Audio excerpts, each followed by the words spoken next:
All right, friends. So, welcome you all. So, this is our third lecture. Myself, Puspendra Singh, and we are going to cover third lecture. The topic we are covering is basically the living world. Okay, in the continuation of our last lecture, what we have discussed, okay, in the living world, today I am going to start with a new topic that is called metabolism. Okay, that is our new topic for today's class. Okay, metabolism. Okay, so let's understand the concept of metabolism. So first of all living organisms that we are going to discuss are made up of certain chemicals, isn't it? Now these chemicals may be small or large. Okay? They maybe belongs to various classes, sizes, or various functions. So these biomolecules we are talking, okay, are constantly synthesized and broken down into the small, or some other biomolecules in the body itself of a particular living organism, right? Now, when you say they are constantly synthesized, okay, or they are broken down, so definitely there may be or there are certain reactions that are supposed to occur, isn't it? That reactions would be responsible for synthesizing or breaking down of such biomolecules. Now, such thousands of the reactions or chemical reactions, I would say, which occur inside the living organism during the various processes. Okay? Now, such type of the chemical reactions, for example, you can take photosynthesis, okay, then you may have respiration, okay. Now, such type of reactions help them to maintain their living state. So, sum total of all chemical reactions occurring in the body of a particular living organism.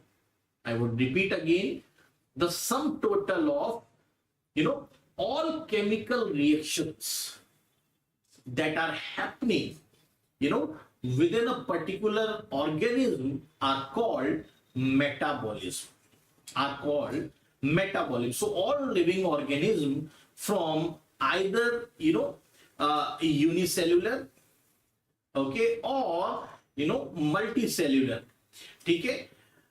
You can say the bacteria to the multicellular fungi or plants, animals, all possess the metabolism of their own kind. So such type of metabolic process which involve the synthesis of the molecules, okay? Synthesis of the molecules, and that we call basically anabolism. That we call the anabolism. Okay, now you can take an example of the synthesis of protein from amino acid, okay? Whereas you can take an example of some type of metabolic process in which large molecules are broken down into the smaller one, okay? They are known as catabolism. So what is anabolism? Anabolism is nothing but the metabolic process which involve the synthesis of molecules. Okay. And what is catabolism? Catabolism is nothing but those metabolic process in which large molecules are broken down into the smaller ones or smaller molecules. Okay. So in one process there is a synthesis of molecules, in another process both are metabolic processes, but in the catabolism what is happening is that the large molecules broken down into the smaller one. For example, You can take an example of sugars. Okay, sugars are broken down into the molecules of water, okay, and carbon dioxide to liberate the energy. That energy in the form of ATP. Okay. On the other hand, the non-living objects that we are talking, okay, do not show the metabolism. So always remember the non-living one, okay, they do not show the metabolism. Okay, so metabolism can be regarded as defining feature, or a definite feature of all living organisms. Although some of these reactions can be made to occur outside the body, okay, in a cell-free system, or you can say in vitro system. These reactions occurring outside the body is not living, okay, but are living reactions.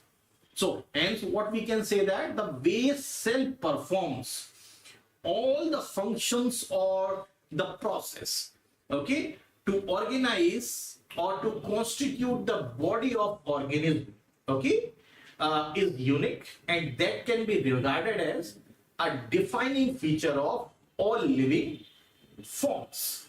Okay, so what is metabolism? What we have understood up to here, it is defined of sum total of all chemical reactions that occur in the organism. Okay, let's move to the another smaller topic that is called consciousness.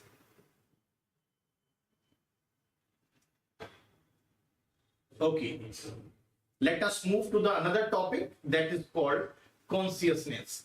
So what is consciousness in a simple term? Okay, let me give you some sort of a background. So most obvious and the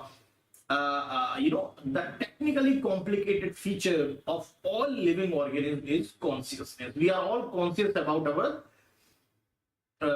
our nature, our existence. So all the living organisms are able to detect the changes, okay, able to detect the changes in terms of they are able to sense their environment, okay. So they have the sensing power, so they can respond according to the signal they receive, right? So this is known as sensitivity, which is defined as the ability to detect the changes in the environment that is occurring, and based on such sensitivity or such changes, we generally give the response towards it accordingly.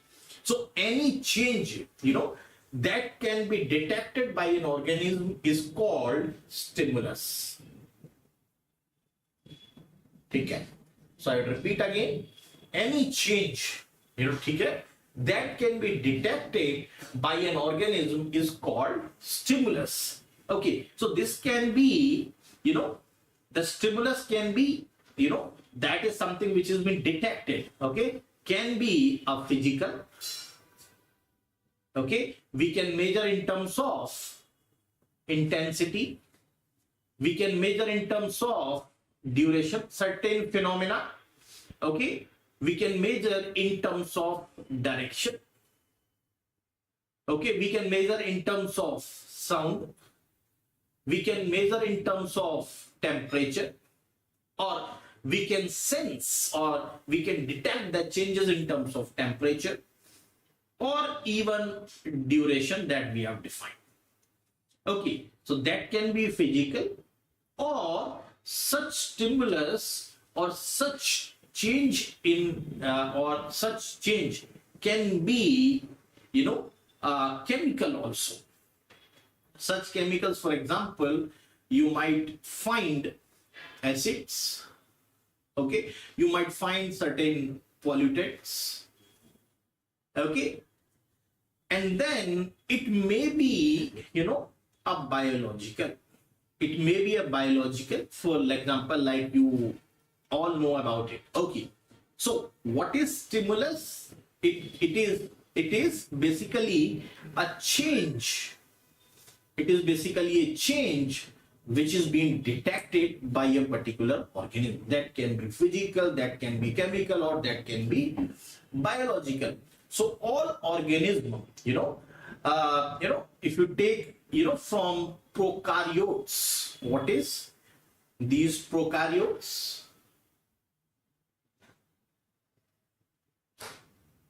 Okay, these are, for example, bacteria, to the complex eukaryotes. Okay, eukaryotes are nothing but, for example, plants, animals, fungi.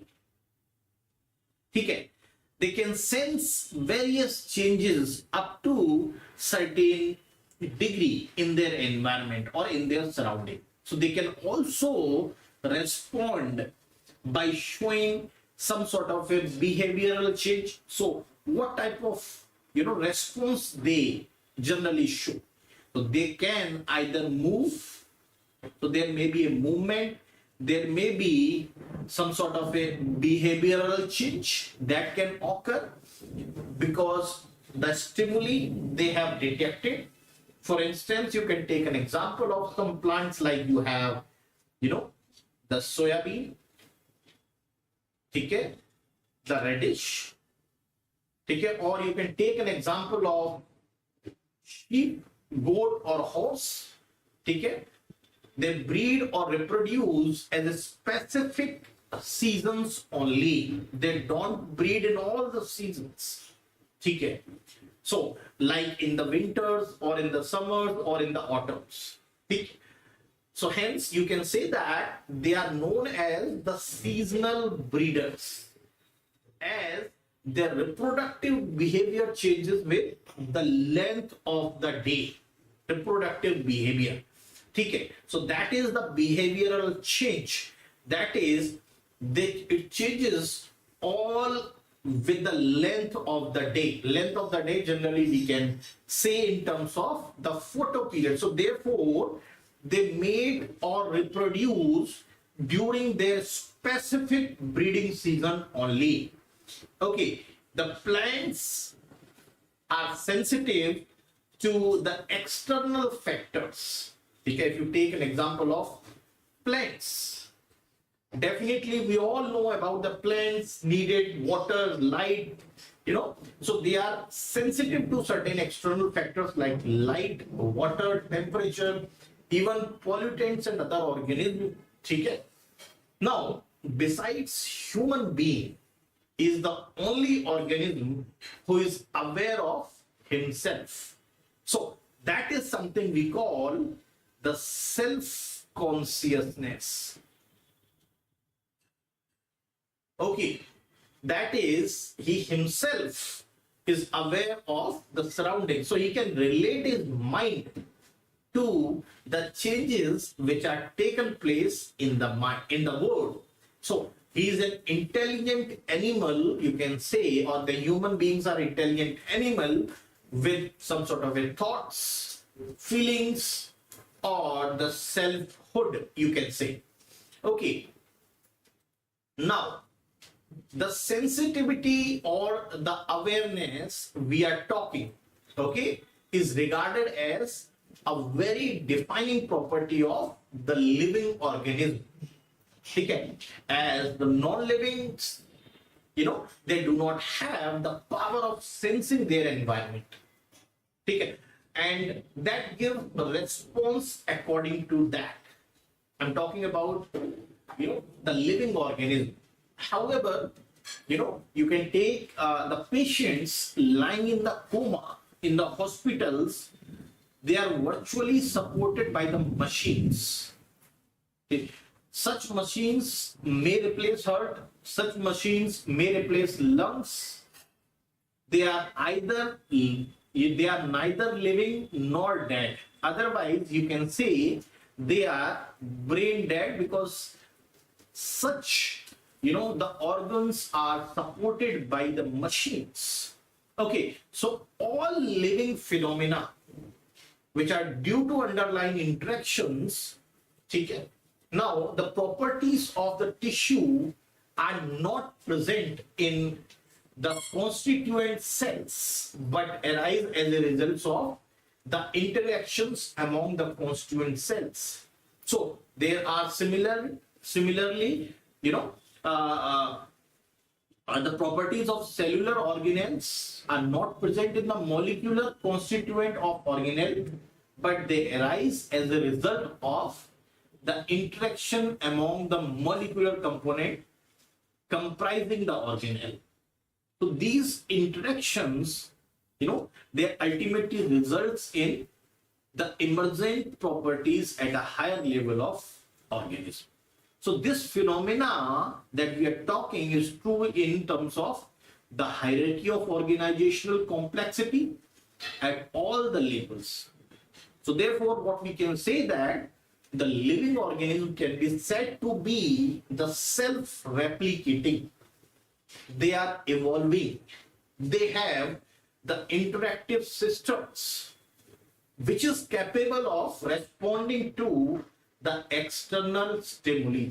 So all living organisms, okay, whether it's present, past and future, they are linked to one another by sharing of the common genetic material, okay, right? But definitely to certain varying degree. So what we can say that ultimately all are something which is related with the help of genetic materials. Okay, now moving to the another topic, okay, that is something we call as diversity in the living world. Okay, so let's move to the new topic that is called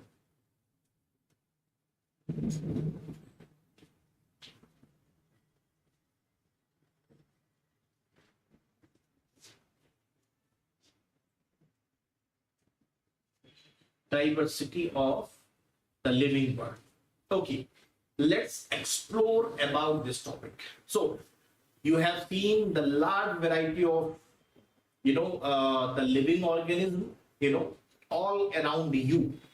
Either they are in the form of herbs, they are in the form of shrubs, they are in the form of insects, dogs, birds, cats, animals, you know, plants, right? You might have seen all around you. Okay. All these are many other organisms which are present all around us, but we cannot see them with the naked eyes. There are millions of such organisms that lie all around us in the form of bacteria, viruses, okay? But you can certainly look them with the help of a microscope.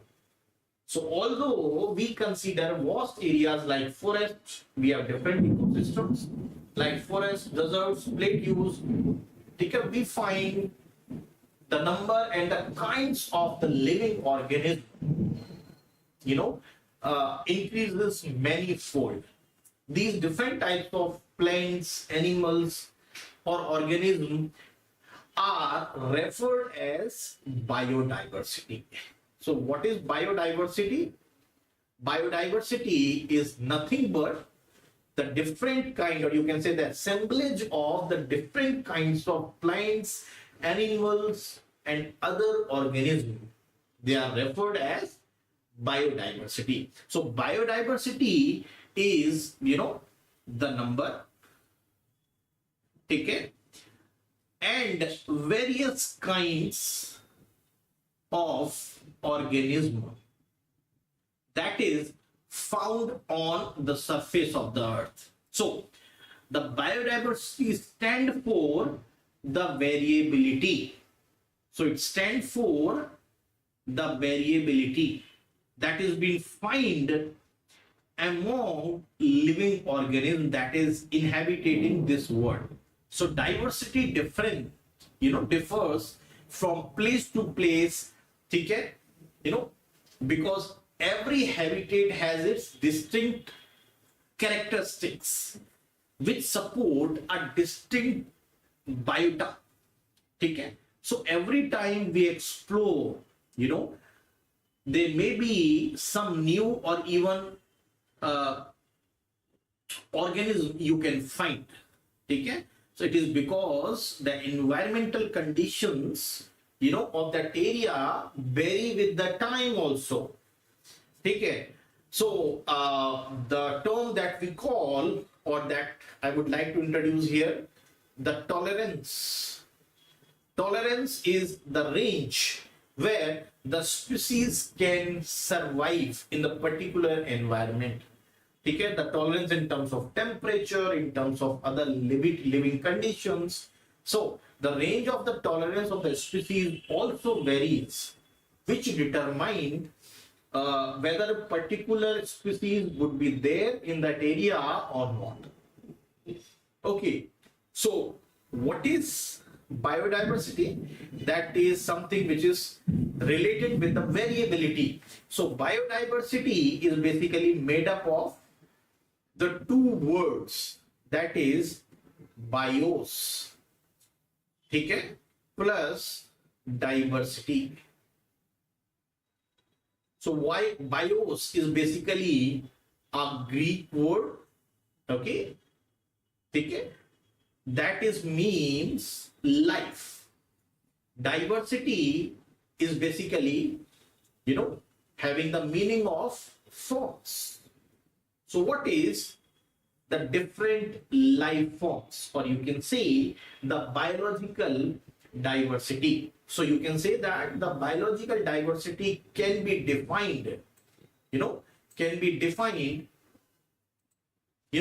as a vast array of species of microorganisms, algae, fungi, plants, animals, that are occurring on the earth, either in the terrestrial or in the aquatic habitats. And you will have the ecological complexes of which they are the part. Okay. Now, once you see, there are, some definitions about the species. So you can say that the species can be defined as a group of closely related organisms, because we are talking about the species, something. So they are a group of closely related organisms which are capable of interbreeding to produce their fertile offsprings. So such type of group which are closely related, we can call them as species. So there is an organization called IUCN. What is IUCN? I think you must be aware about it. That is International Union of Conservation of Nature and Natural Resources. It is an international organization, right? So that currently known and describe the species of all organisms that are currently found on the surface of the earth lies between 1.7 to 1.8 millions. 1.8 million species. So there are millions of the plants, animals, and other organisms in the world that cannot be recognized yet. Okay, or that can that require certain further studies.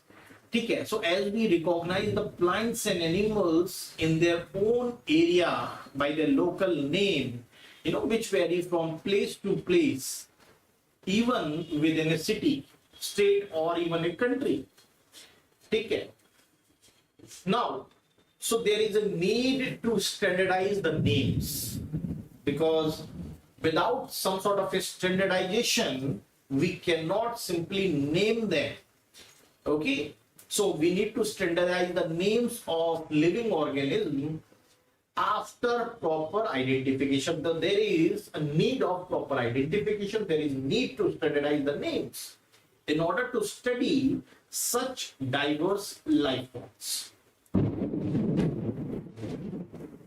Therefore, a better understanding of biodiversity scientists have established a definite system of principles, procedures, and the terms which identify and categorize, and assign specific names to each and every organism that is known to us. Such systems are acceptable to all biologists all over the world. So the scientific need for a simple, stable, reliable, internationally accepted system, for naming the living organism of the world have been generated. Okay, and the process we call it as the nomenclature. The nomenclature. Okay, the process for for naming the living organism is called basically nothing but a nomenclature. So before assigning a specific name to the organism, one should determine, its kind, its features correctly, so that one can identify it in each and every part of the world. Okay. Now, based on that, we can basically easily identify. Okay. Now we will learn more about rules and the recommendations of such nomenclature. Okay, to identify, the names, or to identify the species. Okay, so before assigning a specific name, we need to determine exactly, what kind of features does such type of species has. Okay, so we will learn more about the rules and the recommendations of the nomenclature in our next class. Okay, so we'll bind up today's class. Thank you very much. We'll meet again in our next class. All right.